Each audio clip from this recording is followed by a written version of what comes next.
ಇಡೀ ರಾಜ್ಯದಲ್ಲಿ ತಮಗೆಲ್ಲ ಗೊತ್ತಿದ್ದಂಗೆ ನಮ್ಮ ಪ್ರಾಪರ್ಟಿ ಇರೋದು 1,12,860 ಎಕರೆ ಟೋಟಲ್ ಇರೋದು ಸನ್ಮಾನ್ಯ ಅಧ್ಯಕ್ಷರೇ.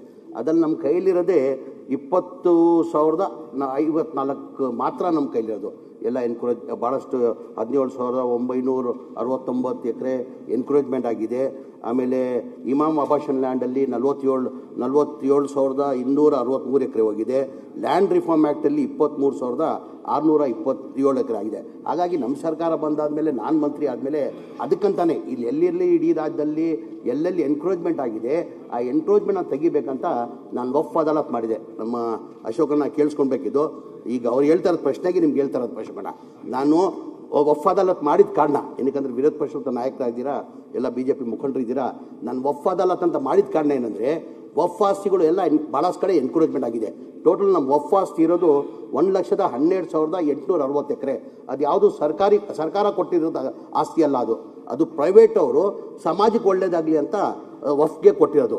ಅದು ಎನ್ಕರೇಜ್ಮೆಂಟ್ ಆಗಿದೆ. ಎಷ್ಟು ಎನ್ಕರೇಜ್ಮೆಂಟ್ ಆಗಿದೆ? 17,000 ಏನು ಅಶೋಕನವರೇ 17,969 ಎಕರೆ ಎನ್ಕರೇಜ್ಮೆಂಟ್ ಆಗಿದೆ. ಅದು ಎನ್ಕರೇಜ್ಮೆಂಟ್ ಮಾಡಿರೋದು ಯಾರು? ಯಾವ ದೇವಸ್ಥಾನ ಅಲ್ಲ, ಯಾರು ಬೇರೆಯವರಲ್ಲ, ಈ ಮುಸ್ಲಿಂ ಸಮಾಜದವರೇ.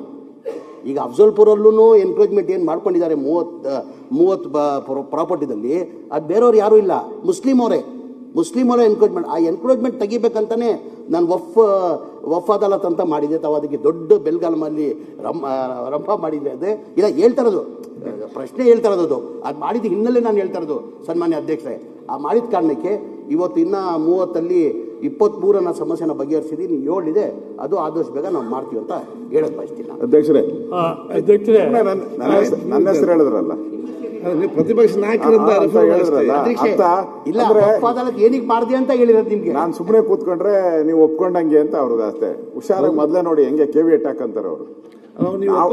ಒಪ್ಪದೇನು ಅವ್ರು ಹೇಳಿಲ್ಲ ಇಲ್ಲ. ನನ್ನ ಕಾರಣ ಯಾವುದಕ್ಕೋಸ್ಕರ ಹೇಳೋ ಅವಶ್ಯಕತೆ ಇಲ್ಲ. ನಾನು ಸುಮ್ಮನೆ ಕೂತ್ಕೊಂಡ್ರೆ ಅಕ್ಸೆಪ್ಟೆಡ್ ಅಂತಾನೆ ಅರ್ಥ ಅವ್ರದ್ದು.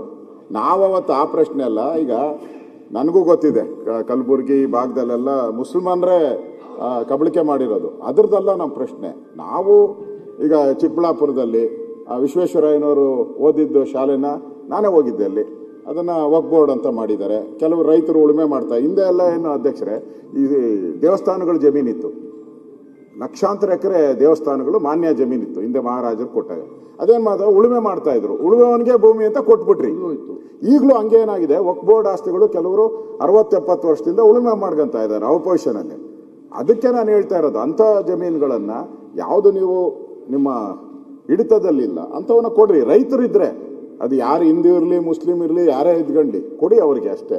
ಹಿಂದೆ ಯಾವ ರೀತಿ ದೇವಸ್ಥಾನಗಳದೆಲ್ಲ ಕೊಟ್ಟರು ಹಾಗೆ ಕೊಟ್ಬಿಡಿ, ಉಳಿದನ್ನ ಉಳಿಸ್ಕೊಡಿ, ಅದಾದರೂ ಉಳಿಯುತ್ತೆ.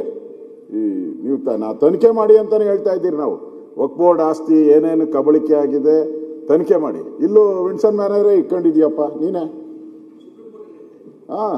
ಅದನ್ನ ಹೆಂಗ್ ಬಿಟ್ಟೆ ನೀನು? ಇದನ್ನ ನಮ್ಮನ್ನೆಲ್ಲ ಕೇಳ್ತೀಯಲ್ಲ ನೀನು, ನಮ್ಮನ್ನೆಲ್ಲ ಕ್ವಶನ್ ಮಾಡ್ತೀಯ. ಅದ್ಯಾಕೆ ಅದು ನಮ್ದು ಅಂತ ಈ ಒಂದಿನ ಹೇಳಿದ್ಯಾ ಇದ್ರ ವಿನ್ಸನ್ ಮ್ಯಾನರ್ ನಂದು ಅಂತ? ಯಾಕೆ ಅಲ್ಲೋ ಕಾಫಿ ಕುಡಿತೀಯ, ಅಲ್ಲೋ ಊಟ ಮಾಡ್ತೀಯ, ಅದಕ್ಕೆ ಹೇಳೋದಿಲ್ಲ ನೀನು. ಸನ್ಮಾನ್ಯ ಅಧ್ಯಕ್ಷರೇ, ನಾನು ಸ್ಪಷ್ಟವಾಗಿ ಹೇಳಿದ್ದೀನಿ. ನಾವು ಯಾವ ದೇವಸ್ಥಾನಕ್ಕೆ ನಾವು ಕೈ ಹಾಕೋಕೆ ಹೋಗಲ್ಲ. ಆಮೇಲೆ ಯಾವ ಎಜುಕೇಷನ್ಗೆ ಕೈ ಹಾಕೋಕೆ ಹೋಗಲ್ಲ. ನಾವು ಯಾರು ಪ್ರಾಪರ್ಟಿಗಳು ಎನ್ಕರೇಜ್ ಮಾಡಿದ್ದಾರೆ ಪ್ರೈವೇಟ್ ಅವರು ಅಂದರೆ ಅದು ಹೇಳ್ತಾ ಇಲ್ವಾ, ಬೇರೆಯವರಿಲ್ಲ. ಇದರಲ್ಲಿರೋದು ಹೆಚ್ಚಿನ ಸಂಖ್ಯೆಯಲ್ಲಿ ಮುಸಲ್ಮಾನೇ. ಆ ಹಿನ್ನೆಲೆ ನಾನು ನಮ್ದೇನು ಅಬ್ಜೆಕ್ಷನ್ ಇಲ್ಲ. ಬೇರೆ ರಾಷ್ಟ್ರ ನಿಮ್ಮದು ನಮ್ಮದಲ್ಲ ಆಗ್ಬಾರ್ದು.